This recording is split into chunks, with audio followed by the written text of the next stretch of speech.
Hello, and welcome to Return to Regalia, an Underland Chronicles reread podcast. I'm Una. And I'm Mike. It is so good to be talking with you again, Mike. Oh my gosh, girl, how are you? I'm good. It's been really busy, but I'm so excited to get back into making this podcast. Yeah, you're a little worker bee, huh? Yep, between the two podcasts and the day job, it's been a lot, but it was my New Year's resolution to start making the podcasts again. Coolio, coolio. Well, we're glad to have you back. Thank you. It's good to be back. Today we'll be covering chapters 15 and 16 of The Marks of Secret, in which Gregor and Luxa argue some more, and the Bane gives a speech. Where we left off, Luxa had just declared war on the Nars. What did you think of these chapters, broadly? I mean, just from the previous on to this one, it's just like the physicality and the description of what her actions, Luxa, I'm referring to, what Luxa's actions have essentially done and how that ripples through so quickly through the Underland. And Gregor just kind of being almost like struck with awe and how like different it is from what he imagined it to be. Right. And also that kind of just that kind of choice that you see once again, and I'm gonna keep reiterating it every time a child makes. Yeah. It's just it's a lot, especially given some of the real world parallels that we are currently going through. It's just a lot. Yeah, absolutely. I could not agree more. All right, so let's get into it then. All right. Chapter 15 begins with this. So, this is how a war starts, thought Gregor, not with two armies facing off, waiting for the signal to charge, not with a wave of rats invading the avenues of regalia, not with a formation of bats swooping down on an unsuspecting colony of rats. It begins much more quietly, in a room, on a field, in a remote tunnel, when someone who has power decides the time has come, which is just an amazing paragraph. It is. It is. It's really good at illustrating just Gregor's shock at what Luxa has done and kind of his realization of like, this is not what TV and movies has led us to believe that war is like. This is, a much quieter start to the war. And it really just comes down to like a single person who has the power to make a decision that's going to affect hundreds of people. Absolutely. It's definitely it's a unique experience in which like this kind of thing has been boiling up and has like it's almost kind of like I don't know, like almost like crunch theory. Like it almost like I'm trying to figure out the words. It almost like it's happened frequently. There's been periods of peace and there's been periods of war between the two species, and it's like this constant snowball effect. And Gregor is just in the wave of seeing what that temporary fractured like relationship looks like when it finally breaks completely. Like once the Nars finally have what they believe is a source of power to finally, resist or finally lay siege to Regalia, it's very much so just another snowball effect that's a very unique experience for Gregor to actually be a part of at his age. Yeah, absolutely. So Gregor wants to stop the war, but Luxa says that it's too late. Gregor makes it clear that he doesn't agree with Luxa's decision, and Howard seems to agree. Luxa says that what's happening to the Nibblers is unacceptable and asks Gregor to come up with a better idea than declaring war on the rats. Gregor realizes that she's mocking him and thinks he might as well have been talking to Ripred, which I love a good Luxa Ripred parallel. I do too. Also, do you think like what would that situation be like? Like if Rip Red was there at the moment, what do you think? Do you think he would agree with her in that moment? Or how do you think he would try to negate her decision, especially since it's already been made? Oh, that is such a good question. I haven't considered that. What does Rip Red? What would he think?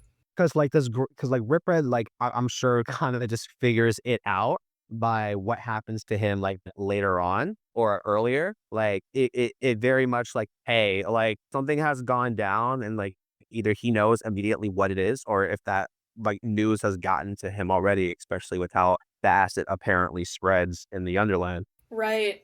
Yeah, I'm not sure. I think that Rip Red is good with rolling with whatever the Underland throws at him, and if it's Luxa starting a war, then he's just gonna have to deal with that. But I think that if he were here, he might. That is such a good question. I don't know. I'd love to hear what other people think Rip Red's opinion might be. Yeah, me too. So like if you guys reblog this episode or comment down below in the YouTube section, please let us know what you think, because that's such an interesting framework to what would Rip Red do? I need that Yeah. on a sticker.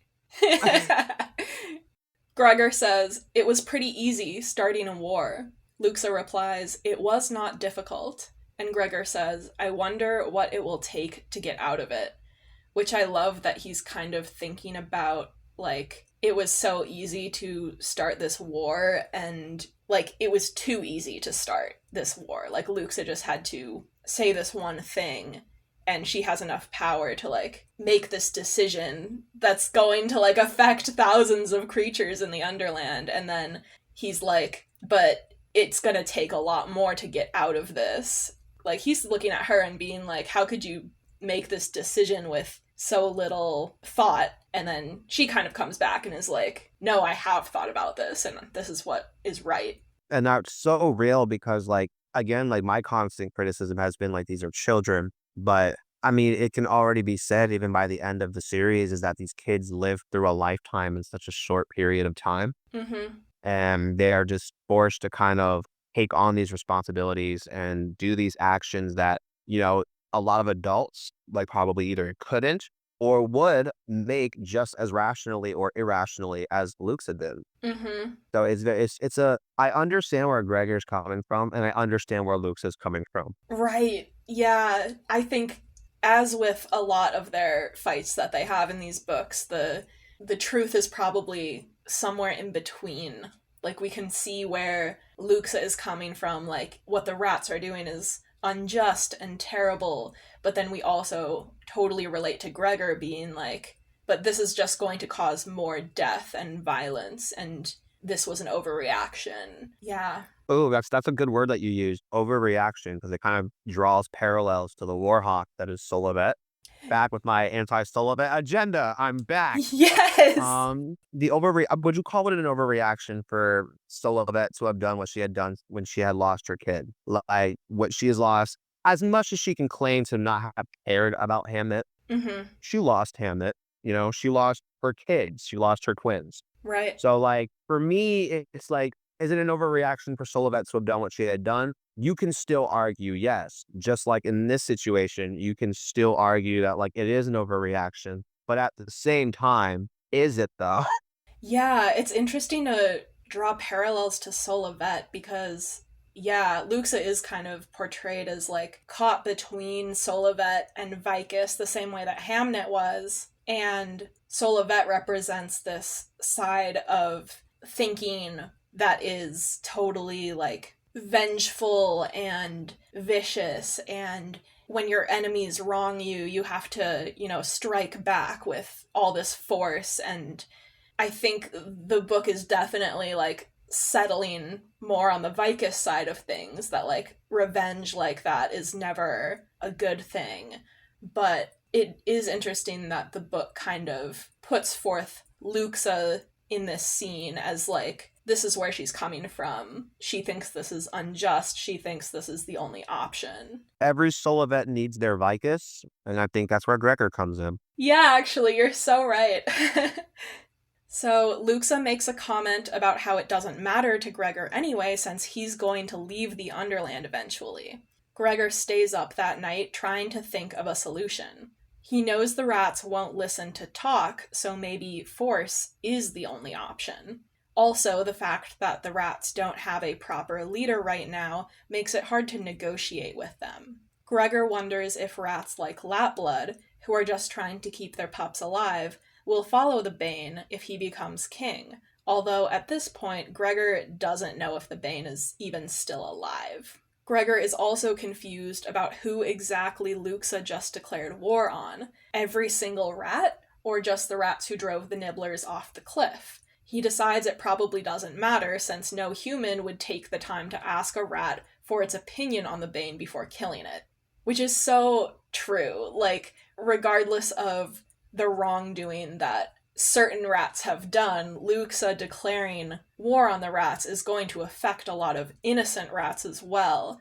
And she has decided to just like not care about that. Yeah, But Gregor is like, no, we need to care about that. We need to think about those rats as well. you're absolutely right. It's again, it's one of those things where it that's where the emotional, irrational, childlike, which again, arguably justifiable, but like part of Luke's decision comes into play. It's just very much like I got smoke for all y'all. All y'all are getting the smoke. Like, yeah, I'm done. Like it's over with. Like this is the last straw for me. Like you guys took my parents, you took my cousin away from me. You killed so many of my friends. Like I cannot Mhm. be queen of my kingdom and just allow this kind of injustice to keep going. But again, it's short-sighted, very short-sighted. Right, right. It reminds me of how Solivet kind of has this scene. I think it might be in the Prophecy of Bane.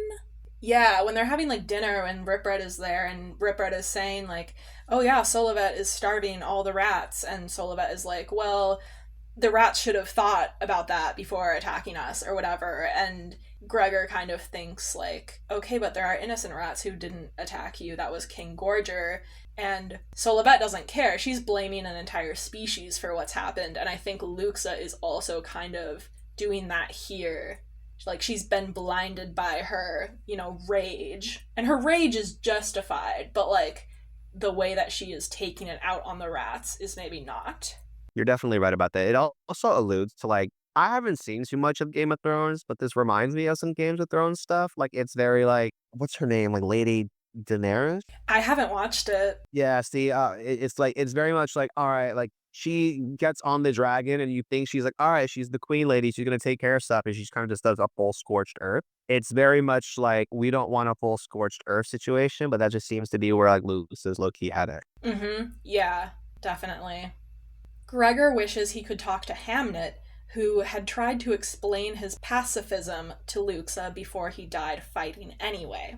Gregor can't figure out how to put his and Hamnet's thoughts into an argument against Luxa, especially since it'd be hypocritical of him to say violence isn't the answer, because of the incident with him going Rager mode on the snakes in the jungle. I love every time Gregor thinks back to Hamnet and is like, what would Hamnet do? What would Hamnet say about this? Because Hamnet is such this emblem of like knowing what is right, doing no harm. And I love that Gregor just kind of is constantly thinking about him, even though Hamnet's not around anymore. I love how much like, and this is just me being like a romance like guy at heart. I love how much Gregor cares about Luke's family because his family has been fractured and his family has like gone through things as well. Like he has this appreciation for like just for support and support systems. Like so much so that he seeks it in like unlikely places, like from a rat to tell him what his rager issues are. He wants to share that experience with Luxa as well. And you get that from when he like tells her, "Yo, that's your grandpa, yo." Like, Yeah. and I just love that about him. He very much loves like he loves that like familiar, and I use that like in the word of family. Like he loves that sort of feeling, and I like that he tries to share that with her as much as possible. Yeah, you're so right. Like, family is so important to Gregor, and the fact that Luxa keeps losing family members is also very important to her character. And the fact that Gregor is constantly, like, supported by his family and he's working to always, like, keep his family safe is such a juxtaposition to Luxa, who doesn't have as much of that. And, like, she has lost Hamnet and never got to know him because of the violence in the Underland. And yeah, it's really interesting to compare the two of them. And I do love how Gregor like is always thinking about Luke's family even if she's not always thinking about them. Yeah, it's such a really cool character like trait of his that I just love, and I just love seeing that on paper. Mhm. I also like how he's acknowledging in this scene that he would be a hypocrite for being like violence isn't the answer because of the thing with the twisters in the jungle and him Yeah. like smiling as he's cutting the snakes up, and he's like, yeah, that really was scary, and I should maybe examine my own behavior first before I try and dictate Luke says. It reminds me of the Rick and Morty episode where like Rick is arguing that like during I think it's like the Purge episode where like Morty has like unrepressed rage and like he's like I don't have any and it's like that it's like what someone with unrepressed rage would say and then he finally gets the chance to purge and he's like having the time of his life. Like it's very much like Gregor, you know you're not okay, bud, and you just need an outlet for that. Turns out you just enjoy cutting up a bunch of snakes while you do it. Yeah, he's like, kind of like, well, I guess we all have this, anger, this violence inside of us, and we're all responsible for keeping it in check. Yeah. So in the morning, Gregor makes the noble decision to eat raw fish so as to save the picnic food for the kids. Howard gives him shellfish to eat, claiming that it's a delicacy at the fount. Later, we learn that Howard's old bond, Pandora, actually loved shellfish, and Gregor wonders later when he learns that if that's the reason that Howard likes shellfish so much. And I just think that that's such a cute little detail. Man, rip Pandora. Yeah, rip Pandora, and it gives Howard such a, it builds his character. Like, it gives us more of a look into his past and where he's coming from. Do they describe the fount all that much? Like in the actual series? Like is like the description of what like the fount and like the structure of where people live and like the makeup of it, do they describe it all that much in this series? I don't think they do. I think the closest that we come to the fount is when earlier in this book they're at the Nibbler colony by the fount, but we don't actually ever go to like the city of the fount. This is the only like part of the story that makes me feel like it's incredibly nautical. You know what I mean? Like Ooh. it just gives me fishing, like a fishing village town. It's very just nautical to me. That would make sense to me. I could believe it because they're like upriver from the. Their delicacy is shellfish. Yeah, and they're like upriver from Regalia. So if they're on the river, but they're like smaller than Regalia, they maybe rely on the river more. Even though it's gross, Gregor eats the shellfish to be polite, and when Luxa makes a comment about how disgusting they are, he eats some more just to prove her wrong. So petty, such a sassy boy. Yeah, I love that when he does this kind of stuff that he's just like, well, I like Howard more than Luxa right now, so I'm gonna prove her wrong. And it makes you wonder if like Luxa even knows that or even like knows that's happening and it's just kind of like one-sided. It's like Gregor, you're punishing yourself in this game of mental wits that's not going on right now. Yeah, I hadn't even considered that. Like, is she looking at him and being like, oh wow, you're really just gonna keep eating that gross shellfish because I said that it was gross, huh? Yeah, it's so I'm done. That's hilarious. Cartesian wakes up and asks repeatedly, where are the others? So Howard feeds and sedates him again. This is when space on the bats really starts to become an issue. As they fly upwards out of Hades' Hall, Talia gets tired and falls behind. They are rearranged so Talia can ride on Ares, and Temp rides on top of Talia. Temp really is God's strongest soldier for agreeing to do this. I want someone to draw this because I keep thinking of like those plane walk performers that are like do like standing cheerleader pyramids on top of the wings of planes. Oh my Like I don't know if you've ever gosh. seen anything like that. Like I'm just thinking of like a bat on a bat and a cockroach on both of those bats with a baby on that cockroach. You know what I mean? It's like this like Yes. What a good circus act.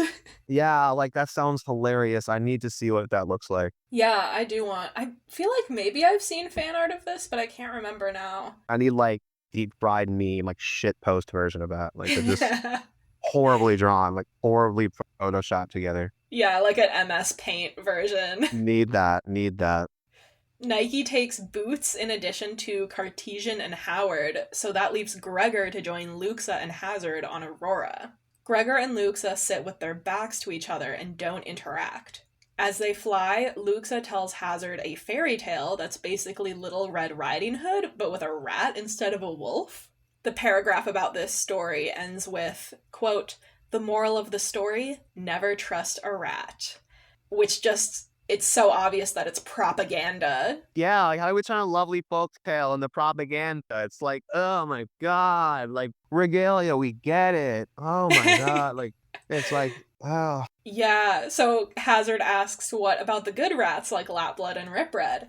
And Luxa tells him, you must be very careful with rats, Hazard. It would take many years and many acts of loyalty for me to consider a rat my friend.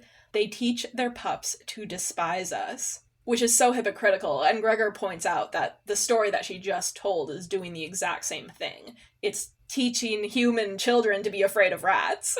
yeah, like, hey, yo, rats don't like you. Here's a story about how rats don't like you. Don't like Yeah. rats, by the way. I'm like, all right, dude. Yeah, yeah. She's kind of just like very oblivious to the fact that she is teaching hate to Hazard right now and then turning around and being like, the rats are always teaching their pups to despise us. Like sandwich you, but like Prager you, but like regalia you. It's like, dear God, like spare me. Yeah, it reminds me of, I think it's in Curse of the Warmbloods when Ripred like snaps his teeth at Boots and Gregor is like, don't do that. And Ripred is like, well, do you want her walking up to rats and like saying hello? And I think I talked about this in the episode that we did like on that part of Curse of the Warmbloods, but just the fact that like Ripred in this, context is correct. Like Boots shouldn't be going up to rats in the Underland and saying hello to them.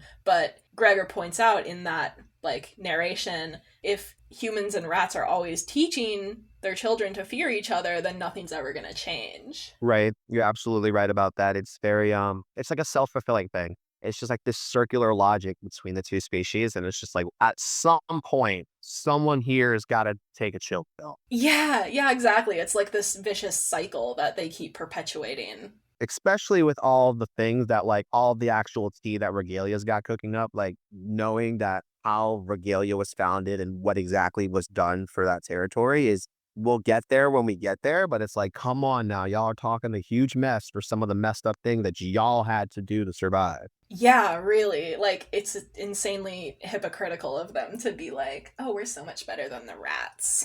Period. So Luxa says, you really have no idea how much they hate you, do you, Overlander? Again, Luxa is like calling Gregor Overlander here to like highlight how different they are and how Gregor doesn't belong here and kind of reinforcing what she said earlier of like, well, you're going to go back to the Overland. You don't have to stay here. The rest of us have to stay and live with the rats. It's very like I don't know. Like also like you're so inexperienced. You don't understand anything. Like it's like this weird social like immediate social hierarchy thing that she implements. That also in a weird way in this moment because it kind of immediately switches to something a lot more intimate and close. It's almost like an attempt to distance herself from him. You know what I mean? Mm-hmm. Yeah, absolutely. Yeah, it's very clear that's not what she wants, but it's just it's very interesting that she does that here. Yeah, it's like her instinct to like push him away. And yeah, she's like trying to be superior to him and be like, you don't understand what we have to live with down here. And yeah, just trying to like reinforce how different they are. Luxa does that a lot, I feel like. She's always trying to like push Gregor away. That's like a defense mechanism. Again, every solo vet needs their Vicus, and I think because she's lost everyone that's been close to her and like important to her or have been betrayed by people who have been close to her, that like that, especially at such a young age, like that sort of trust issue, like I have a hard time getting close to people thing is understandable too. Again, all of her actions are incredible and her behavior is incredibly understandable given her Mm-hmm. circumstances. It's just an interesting thing to observe. Yeah, yeah, and I like how the book is very like sympathetic about portraying Luxa's moodiness and her brattiness and her anger. Like it's very sympathetic in that it makes clear to the reader kind of where she's coming from, why she's feeling these things, which is not something that you get all the time, especially in kids' books. Yeah, like how important is it? Like, I mean, to go on a rant, like how important is it that like because Suzanne's a genius to implement that, especially for young boys at an age to understand that even from Gregor's perspective that like, yeah, girls have feelings and deep complicated feelings too, guys. Mm-hmm. And hopefully this kind of like helps you understand that like any like negative reactions that you experience, it can be because of you and it's not necessarily your fault at the same time. It's like people go through shit and they are owed the grace to be upset and to be distant and to recluse if it, if it's a good way at negating any more harm to themselves. Yeah, like the book lets Luxa be angry and Gregor, understands why she acts the way she does. Yeah, it's great. I love Suzanne for that. hmm Gregor says there are a few rats he would call his friends, and Luxa asks if the rats would say the same about him. Gregor thinks Rip Red and Lapblood probably wouldn't, but Twitch Tip might. Although he admits internally that she's not really a, quote, representative rat, since she's such an outcast. After Hazard eventually falls asleep, Luxa brings up how angry Gregor is at her for declaring war. She thinks it's impossible for the humans and rats to live in peace. Even if there was peace in the past, it was always short-lived, so they should have the war that will decide once and for all who stays and who goes. Gregor wonders if that means that if the humans lose, they'll come up to the Overland, which I think would be a wild alternate timeline. It would be because I say this all the time in the fandom when I go on random rants. Like Gregor has this like instinct to protect the knowledge of the Underland from the Overland that like to me feels like Suzanne was like pushing towards like if she had continued like this overarching concern of those two worlds colliding. But I can't even think about like what the US government would think about something like that going on beneath New York City. Like what does that mean? Yeah, You know what I mean? It's really. such a huge catastrophic change. Like, what does that mean for science? What does that mean for the ecosystem that we live in, like with big ass rats that can speak English? Like, what does that mean for the war effort? There's so much like that could be explored with that, but it seems that like the only person who's shouldering that is Gregor. Yeah, honestly. Yeah, that would be so wild. I hadn't even considered all the logistics of like if the Overland at large found out that there's giant talking rats, like what would that mean for everything? Life as we know it would change. I also just lied. I'm sorry, because in the third book, like clearly the small rat are very interested in getting Gregor to the Underland, which makes me think they have a concern of the plague spreading to them. So it's like Oh it's yeah. very interesting. I think about like the that barrier between the two lands a lot, and wondering if there's efforts on both sides to keep the knowledge away from the Overland. Yeah, that is super interesting to think about. Luxa says whichever side loses will probably have to go live in the uncharted lands, but she might keep Rip Red around as a pet. This lightens the mood, and she goes on about how she'd put bows on his tail, feed him shrimp in cream sauce, and teach him the tricks her childhood pet lamb could do.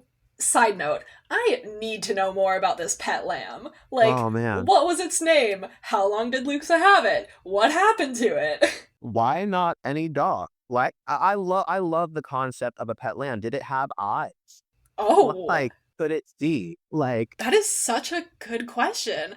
I assume it was just a regular lamb that, like, maybe they brought livestock from the overland, but you also make a really good point that we don't see any dogs in the underland, and I find it, like, impossible to think that they wouldn't have brought dogs with. I haven't done a lot of research into like pet dogs like in the 1600s. I'm sure they had like hunting dogs in XYZ, but like I said, you mean to tell me that like again, like I understand also why she wouldn't implement that because like a dog. I mean, you could implement a dog, but I digress. Yeah, I guess a dog isn't as, like, cutesy as a lamb if we're trying to, make fun of Rip Red in this scene by comparing him to a baby animal. Yeah, I mean, a baby lamb is such a funny juxtaposition from a daddy rat. Yeah, exactly. Yeah, and it's impressive that the lamb can jump through a hoop, and they're like joking about how Rip Red could learn how to do that. All right, so Gregor and Luxa are laughing together, and she leans back, relaxing against him with her head on his shoulder. So Gregor sits very still, not wanting her to move. I just find this so relatable because I remember being like younger, having a crush on someone, and you're like sitting next to them, and maybe your like shoulders are touching or something, and you don't even want to like breathe because if you move too much, they might like move away. Like, I found that so relatable. Man, yeah, as a like a young queer kid, like that kind of feeling, it very you do freeze. You kind of like don't want to move, like your bones kind of lock up, and like Yeah. anything can mess it up. Like you think your entire future is on the line if you move a little bit, because you just want to like be next to and be physically touching this person because like that's your person. Even if you don't know that's your person yet, you know what I mean? It's just like I Yeah. love this scene so much. Yeah. Yeah, so I found that extremely relatable. After a while, the air starts to smell like rotten eggs, which Gregor takes as a sign that they're nearing the Firelands. Suddenly, the fireflies' lights go out. The cavern is lit by dim red light, and the floor is pitted with craters and covered in ash. A few hundred yards away, Gregor spots some animals, and he wonders if they've caught up to the mice. Then the chapter ends with one of the creatures shaking the ash off its fur to reveal a pearl white coat. Oh, wow. Just Right? what a like, dude, like they can't have a good moment for shit. They are not allowed to have a moment that lasts for a good time. They just like if like there's tragedy, there's like a bit of like romance, and then right back into the tragedy. They can never just be. It's so there always has to be something. Yeah, it's so real. Cause like earlier at Hazard's birthday party, they're like dancing and they're having a moment, and then the bat brings Lux's crown, and they like realize what the crown being sent by the Nibblers means, and it's like the plot keeps cutting in on their romantic moments. It's very much like Aries suffered did the same thing, but it's very much like a Doom pro tag. It's like you're gonna be going through some shit for a minute, guys. You guys aren't really gonna get a lot of time to rest. And like I Mm-hmm. said, just be. It sucks. Yup. No time to just hang out. Always gotta be thinking about the war. Okay, on to the Tiki Torch rally. Yeah. Yes, okay. Chapter 16. The group lands in a small cave along the wall so the rats can't see them. Everyone is in awe at the Bane's size, and Gregor lets slip that he's seen him recently. Luxa tries to ask Gregor about it, but then the Bane addresses the audience of rats. Gregor notes that the Bane's voice has matured since he last saw him, and it draws more rats to the crowd. The Bane starts by thanking his fellow rats for standing beside him. He walks on all fours back and forth in front of the crowd, looking casual and sounding philosophical. He says the rats were once the unquestioned rulers of the Underland, but recently they've been made weak and no one fears them anymore. The Bane leads a call and response with the crowd, getting them to shout their anger in response to his questions about the other species taking their land and food. The Bane makes a point to remind the rats about the pups they've lost, and he works the crowd into a frenzy with his leading questions. He says they'll deal with the humans eventually, but others must be taken care of first. He stops pacing and asks the crowd who is benefiting from all the rats' suffering, and they yell back, the Nibblers. Yep.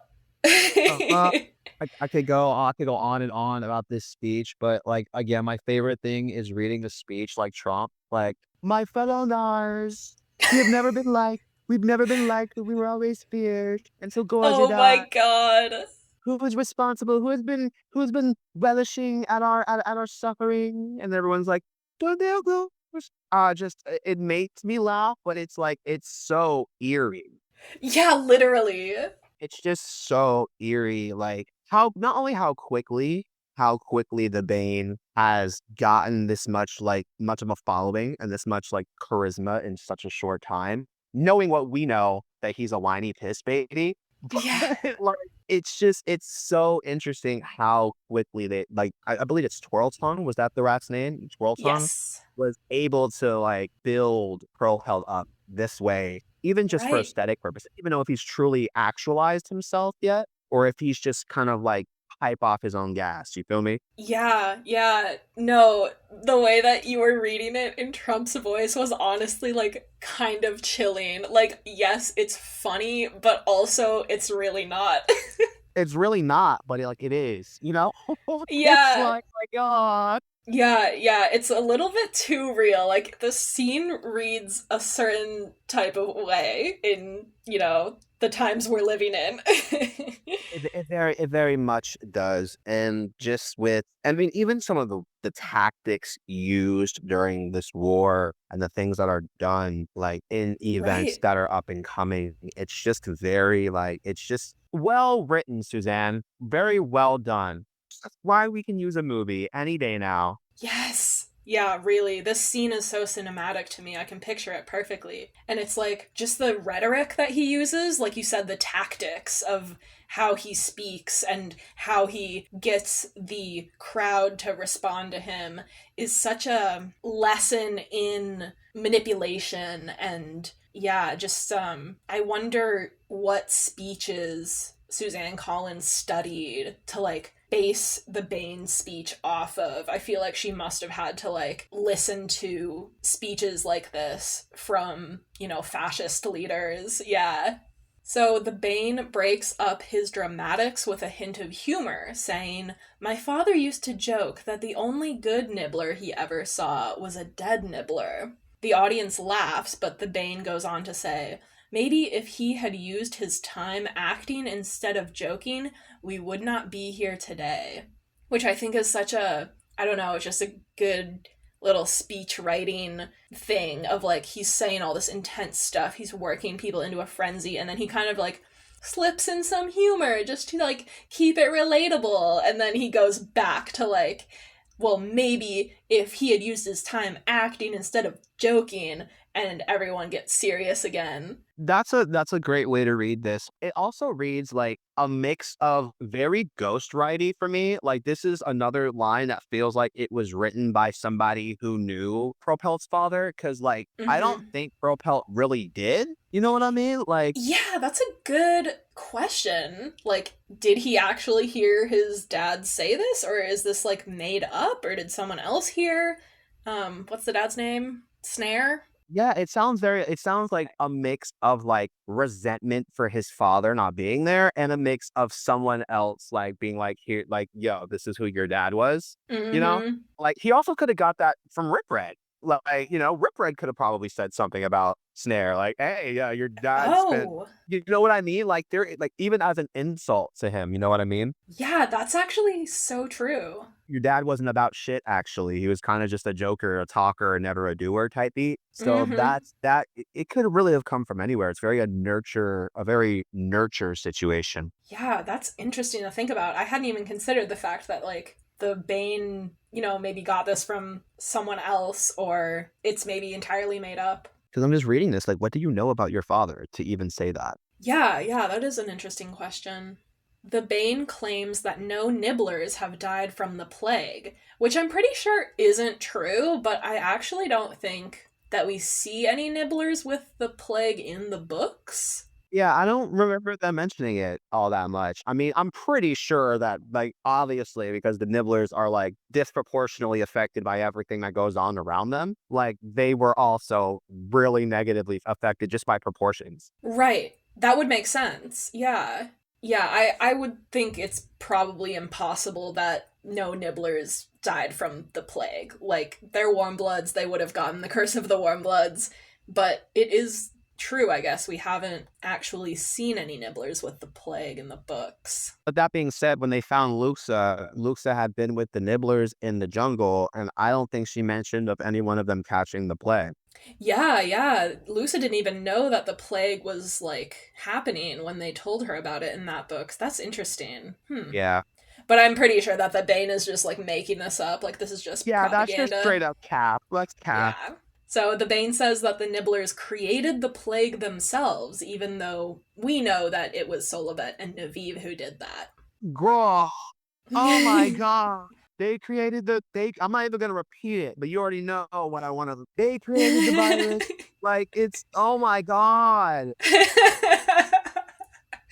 No, keep going. I'm sorry. No, you're totally good, and you're right. Like, it's just, we're so used to this. We've seen this in our real lives, just the way that leaders can blame entire groups of people for, problems that is entirely conspiracy and it's madness. And you look at them and you're like, how can you, like them and all their followers, like, how can you really believe this? Are you stupid? But like, that's not even What it is, they're just angry. exactly. It's not about logic. It's about how angry they are. And whoever is, feeding them these lies is just capitalizing on their anger and manipulating that, which is exactly what the Bane is doing here. Yeah.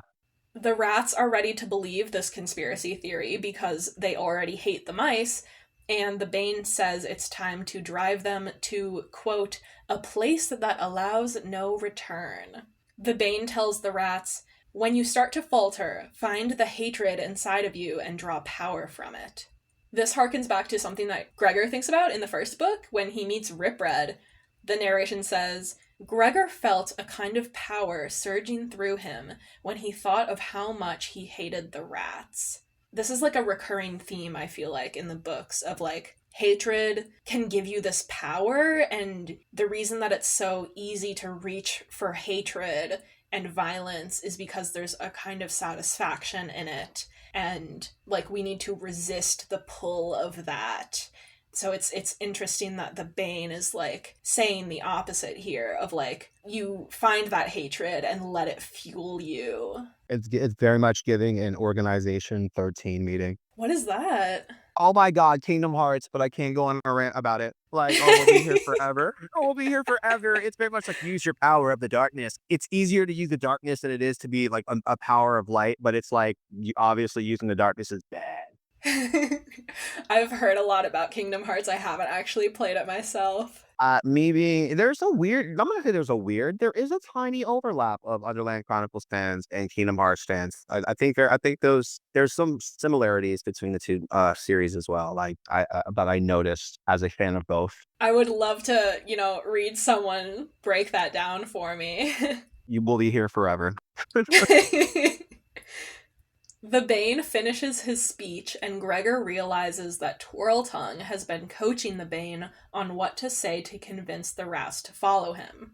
Luxa and Howard wonder at the viciousness of the Bane's speech and speculate that he plans to drive the mice into the Uncharted Lands. Cartesian starts to call out in his sleep, so Howard wakes him up in hopes of keeping him quiet. Unfortunately, Cartesian just starts screaming, "Where are the others?" and the rats hear him. They mount up and take off. The rats recognize them immediately as the warrior and Queen Luxa. The group looks for an escape and realizes the Shiners have abandoned them. Knowing they'll be trapped if they go back to Hades Hall, Luxa picks a tunnel to take. Behind them, the rats laugh, and Luxa figures this means the tunnel contains something just as deadly as the rats. The chapter ends with Ares warning everyone to arm themselves as the questers come upon a pair of giant scorpions. Really intense stuff. Like immediate, like a battle of wit, of ideological differences from past similar but so very different, and just a pure like red pill propaganda session, like Yeah. in like 2 chapters. And it really goes to show you, like, it also shows a really good parallel between Pearl Pelt and Luxa at the same time. Like, they are both hyping not only themselves up, but like their immediate surrounders, like for something that is just going to be cataclysmic and is just gonna happen no matter what. It's such an interesting culmination of events. Yeah, I hadn't thought about that, but yeah, there are Luxa Pearl Pelt parallels. Like, just the fact that in these 2 chapters, they're both acting out of a kind of like anger and rage, and like the difference is that Luxa is angry because of the wrongdoing that the rats have done to the mice, but like from the Bane's perspective, from the rats' perspective, they have also been wronged, and they're taking it out on the mice who are not actually responsible for their situation. Like the humans have put them in a terrible situation by like giving them the plague and starving them. Like the rats have also been wronged in this situation, and everyone here is just reacting to that with anger and hatred and just making it all worse. And the nibblers are just there. Like, that's like, it's so Yeah. messed up. They're just there. Yeah, the mice just get kind of like caught in the middle of this, and they're not even, responsible for this. And it is kind of, and it is a very wicked tactic on the Nars to like, because I also feel like they, in a weird way, they knew this would get to Luxa because like Regalia could easily just as much not care. Like they don't have to care about the Nibblers. Like she's the I'm not gonna say she's the only one, but I really don't recall all that much. Like what Regalia feels, or like what Sullivan or like the Council or any of them or the Underlanders in general feel about the Nibblers. Like before this war thing was even a thing. Right. Yeah, we kind of just meet the mice for the first time in the third book, and it's like Luxa is friends with them and swears her allyship to them. But then, like, at the beginning of this book, when they get the crown dropped, and Luxa is like, the Nibblers are in trouble, we need to go help them. And Gregor is like, well, why can't we tell Vicus and the council? And Luxa is like, well, they won't do anything unless we have proof. And I think you're right that maybe the mice are not as, big of allies to the humans as like the bats are, for example. Like if there was any shred of evidence that something bad was happening to the bats, the humans might go to their rescue and be more like ready to believe that something bad is happening. But like the Regalians seem to not care about the mice as much. At least that's the vibe I'm getting. Yeah, like weirdly enough, I try to compare like Regalia to America. And I'm like, what economic purpose is there to care about the Nibblers? Again, I've always considered Regalia's main export to just be war and like Mm, territory expansion. Like I've always really seen them much of not really much of a get, like unless it's particular to whatever relationship they have with the bats. But like even crawlers are like to me but more of like a neutral, and like the insects seem to be a lot more like neutral party to like all of them, and they kind of like regard the humans as like killers. That's what they're regarded as. So it's like right. it just makes me wonder, it just what purpose is there for Regalia to care? And if they clearly don't care, like what does Luxa think she truly has any power to cause Regalia to care? Like why take Regalia to war over this? Like does Regalia have to follow through with what Luxa does? Or does the actions that she puts into place and with the Nars having to attack them kind of just make fate happen that way anyways, you know? Yeah, that's so interesting. Like, the Regalians probably don't have a lot of incentive to help the Nibblers. Like, they're allies with the bats because the bats can, give them the ability to fly around, and that's really, useful. But the Nibblers are seen as, weaker, and they don't have that same power that the Flyers do.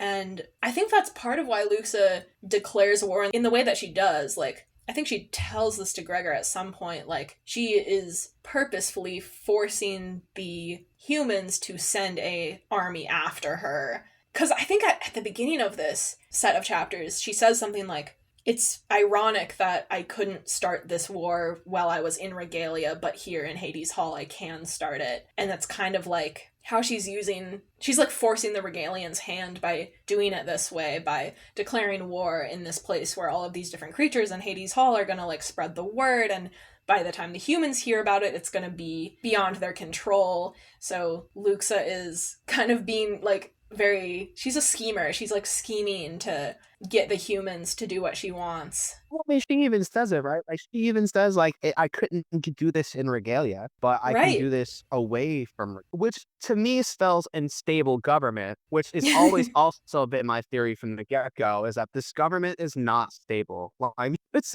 not, this is not a stable government. You have, like, once again, my anti-Sullivan agenda. You have Sullivan slowly trying to, like, slowly take over with just turning Regalia into, like, this equally fascist, like, regime of Mm-hmm. ruling the Underland. And then you have like Vicus who clearly just kind of wants to chill. So it's very Yeah. like it's just very much a you know? Yeah, there's a lot happening.